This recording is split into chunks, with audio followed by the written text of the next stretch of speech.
The removal of Donald Trump from Twitter. And this is the lead up to January 6th. I have a lot more of the tweets here because this really tells a story. Matt's a really good storyteller.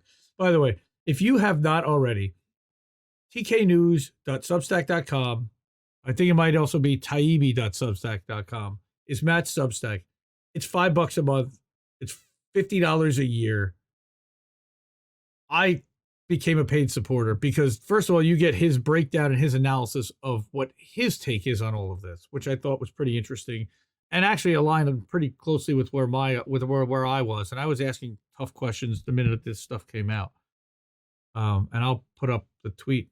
I didn't grab the tweet from INN that I posted, which was basically that was this happening before the election? And turns out as this went further, yes, it was. World knows much of the story of what happened between riots at the Capitol on January 6th and the removal of Donald Trump from Twitter on January 8th. We're going to show you what hasn't been revealed, which is the erosion of standards within the company in the months before January 6th, decisions by high-ranking executives to violate their own policies and more against the backdrop of ongoing documented interaction with federal agencies, which also is new news. So we had some interesting stuff happening here. Okay. First installment covers, of course, the period through the election, before the election through January 6th. That's what we're going to cover tomorrow, and we're going to do this next week because there was just so much to go through. Oh, my God. Michael Schellenberger will detail the chaos inside Twitter on January 7th, and then on Sunday today, Barry Weiss just published the secret internal communications from the key date of January 8th when they decided to ban him. Whatever your opinion on the decision to remove Trump that day, the internal communications at Twitter between January 6th and 8th have clear historical import. Even Twitter's employees understood in the moment that it was a landmark moment in the annals of speech. Yes. I did it for you. You did it on me. Yep. I think that's in the wrong place, but that's a pretty interesting. Is this the first sitting head of state to ever be suspended? As soon as they finished banning Trump, Twitter execs started processing new power. They prepared to ban future presidents and White Houses, perhaps even Joe Biden. The new administration will not be suspended by Twitter unless absolutely necessary. They're already setting it up. Twitter executives removed Trump in part over what one executive called the context surrounding actions by Trump and supporters over the course of the election and, frankly, the last 4+ years. In the end, they looked at a broad picture, but that approach can cut both ways. Bulk of the internal debate leading to Trump's ban took place in those 3 January days. However, the intellectual framework was laid in the months preceding the Capitol riots. And this is where Yoel Roth comes into play. Before January 6th, Twitter was a unique mix of automated, rules-based enforcement and more subjective moderation by senior execs.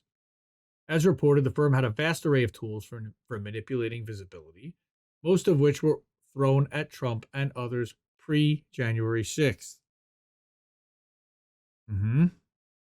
As the election approached, senior executives, perhaps under pressure from federal agencies with whom they met more as time progressed, increasingly struggled with rules and began to speak of VOs and pretext to what they'd likely have done anyway. Very important opinions. I don't remember what the VOs are. Violations. Okay. After January 6th, internal Slacks showed Twitter executives getting a kick out of intensified relationships with federal agencies. Here's Yoel Roth lamenting a lack of generic enough calendar descriptions. He's humble bragging here. You know, he looks like one of those guys we have on Who Are These People? That's what definitely not like. Meeting with the FBI. I swear. Just yeah. AI generated. Okay. One particular Slack channel. This really piqued my interest. Offers a unique window into the evolving thinking of top officials in late 2020 and early 2021. On October 8th, 2020, executives opened a channel called US 2020 XFN Enforcement. Through January 6th, This would be home for discussions about election-related removals, especially ones that involve high-profile accounts, often called VITs or very important tweeters. There was at least some tension between safety operations, which is a larger department whose staffers used a more rules-based process for addressing issues like porn, scams, and threats, and a smaller, more powerful cadre of senior policy execs like Roth and Gaddy. They're the little fiefdom. The latter group were a high-speed Supreme Court of moderation, issuing content rulings on the fly, often in minutes and based on guesses, gut calls, even Google searches, even in cases involving the president. So there's this specific tweet where Trump tweets out 50,000 Ohio voters getting wrong absentee ballots out of control, a rigged election. They say a rigged election would be enough to be in violation, right? But as it turns out, if the claim were in fact inaccurate, yes. However, turns out it was true. And he found it where? On Reddit. Through NPR. Turns out that one's true. During this time, executives were also clearly liaising with federal enforcement and intel agencies about moderation of election-related content. What? Well, we're still at the start of reviewing the Twitter files. We're finding out more about these interactions every day.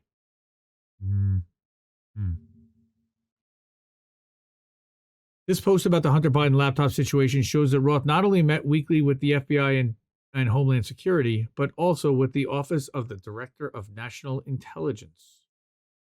So, here's what's new for you since our last check-in. Hacked materials exploded. We blocked the New York Post story, then we unblocked it, then we said we unblocked it, and now we're in a messy situation where our policy's in shambles, comms is angry, reporters think we're idiots, and we're refactoring an exceedingly complex policy 18 days out from an election. In short, fuck my life. Weekly sync with FBI, DHS, DNI, re-election security. The meeting happened about 15 minutes after the aforementioned hacked materials implosion. The government declined to share anything useful when asked. Monthly meeting with FBI, FITF. That's a business acronym. They'll explain. Briefed on several ongoing investigations. His report to the FBI DHS is almost farcical in its self-flagellating tone. We blocked the NY. Yeah, right. So exactly. Comms is angry. Reporters think we're idiots. In short, fuck my life. Some of his later slacks indicate his weekly confabs with federal law enforcement involved separate meetings. Here, he goes to the FBI and DHS respectively to go to an Aspen Institute thing, then take a call with Apple. And I didn't show the screenshot, but he's showing that he's got these meetings on his calendar all the time, to the point where he can't even make them all. Examining the entire election enforcement Slack, we didn't see one reference to moderation requests from the Trump campaign, the Trump White House, or Republicans generally. We looked. They may exist. We were told they do. However, they were absent here. Is this what that dude was doing? Or was this happening in another channel entirely from another committee and another group of people privately that did not have access to this? I'm not sure. But this is also a pretty interesting revelation. That inside that channel, they were only talking about the Hunter Biden laptop and Democrats, and never about anything from the Trump campaign. Here's one case that's pretty interesting. Mike Huckabee. We know this guy. He joke tweets about mailing in ballots for his deceased grandparents and grandparents. They vote just like me. Dumbass. So they're like, what do we do? This inspires a long Slack that reads like a parody. I agree it's a joke, but he's literally admitting a tweet, in a tweet, a crime. Group declares Huck's an edge case, and though one notes, we don't make exceptions for jokes or satire, they ultimately decided to leave him be because we've poked enough bears. Totally subjective. Yep. Somebody else said this could still mislead people, The humor reverse group declares before moving on. In the docs, they often expand criteria to subjective issues like intent. Yes, a video is authentic, but why was it shown? Orientation. Was a banned tweet shown to condemn or support? Or reception. Did a joke cause confusion? This reflex will become key on January 6th. In another example, Twitter employees prepare to slap mail-in voting is safe warning label on a Trump tweet about a postal screw-up in Ohio before realizing the events took place, which meant that the tweet was factually accurate. And that's the one about the ballots. Nearly 50,000 voters received wrong ballots in Ohio. Do you feel safe mailing in your ballot? That's literally from ABC. No, a rigged. He just knows how to troll everybody. He really does. And just wow.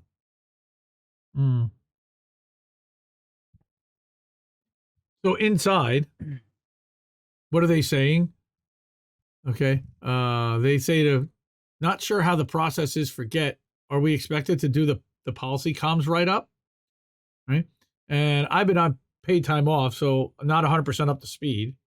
My understanding is in both cases, the events took place, and the commentary by POTUS is his opinion related to these events, so there wouldn't be any labeling action violation on our side. Yeah, these are factually accurate. Thanks for clarifying. So they can't do anything. They're trying every day. They're looking at every tweet that he's making, and they're going, can we block this one, boss? Can we do this one, boss? How about this one, boss? Oh, look at we got it. Wow. Okay. Again, I'm not a Trump fan. I didn't vote for Trump. I'm not a Trump fan. But you can't do this. You can't do this to the president of the United States on every single tweet. You can't do this. They've never done this before in history. Very well done on speed. Trump was being visibility filtered as late as a week before the election. Here, senior execs didn't appear to have a particular violation, but still worked fast to make sure a fairly anodyne tweet couldn't be replied to, shared, or liked. This was factual. What's the team's recommendation? They had a whole doc to discuss it. Thank you. Agree. Flagging right now with the leadership given that it's POTUS. We'll set up a call. Can we use a new doc per PII review? Okay. And then here's a new doc. And then it's EDI approved. Right? So a seemingly innocuous follow-up involved a tweet from an actor. We all know James Woods. He's total right-wing douchebag on Twitter, or used to be on Twitter, till they booted him off. Right? Why? Because he shared this tweet, which he's claiming Twitter is suppressing this tweet by the president. Here's a screen grab. They can't share this. You can't really see what this is.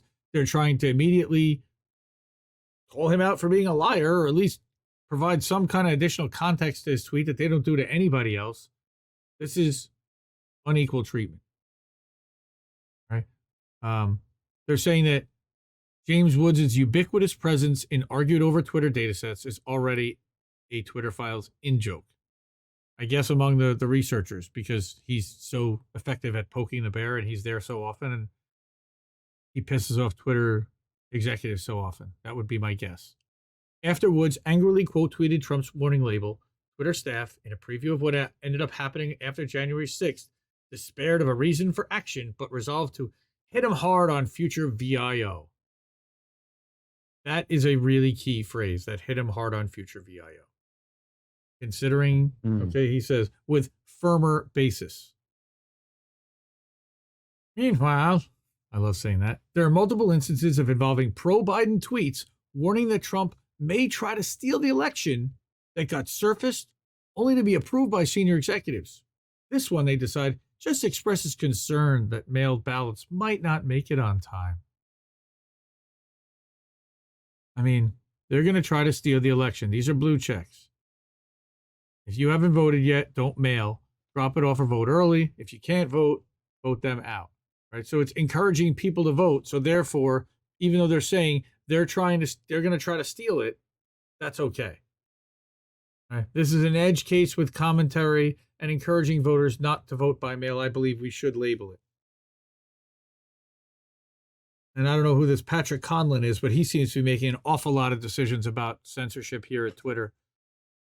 I'd not bother labeling with labeling this one. It's still encouraging people to vote, but expresses the concern that mailed ballots might not make it on time, which seems fair close to this election date. Still encouraging to people to turn in ballots in person or vote in person, which is good, except that, okay. So on December 10th, as Trump is in the middle of firing off 25 tweets saying things like a coup is taking place in front of our eyes, Twitter executives announced, like literally in the middle of his tweet storm, a new L3 de-amplification tool. This step meant a warning label now could also come with de-amplification. And here again is our friend Patrick Conlon. Hello, everyone. I wanted to give you an update to some of our enforcement options for tweets containing the civic misinfo that we've seen.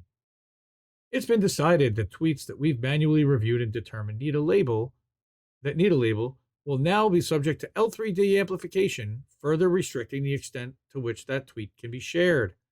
The current batch of entity IDs will soon be used for automated labeling work, but I've created a new batch of entity IDs for the labels that we've been using the most during the past couple weeks. Labels that we've only rarely used or that have been deprecated already haven't gotten an L3 update. If there's a moment when we need the L3 version for one of those labels, please flag it to Matt Gradon or myself. To find the new L3 entity IDs, please look at this update tab and new civ blah, blah, blah, also in some spreadsheet, right? So how do you find that out? Some executives wanted to use that new de-amplification tool to silently limit Trump's reach more right away, like within minutes, beginning with the following tweet. And this was when Jim Jordan, he tweets, Trump got 11 million more votes, according to Jim Jordan on Newsmax, and it's a segment, and they want to block this and de-amplify it. The significance is that it shows that Twitter, in 2020 at least, was deploying a vast range of visible and invisible tools to rein in Trump's engagement long before January 6th. And before the election! How is that not the biggest story here?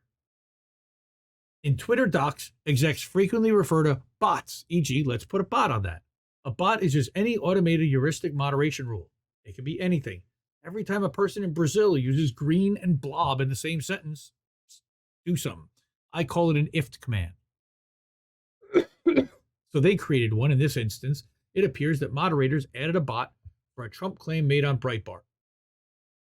And I'm not a big fan of Breitbart. But this is interesting because immediately the bot ends up becoming an automated tool invisibly watching both Trump and apparently Breitbart. Trump by January 6th was quickly covered in bots, which is kind of funny.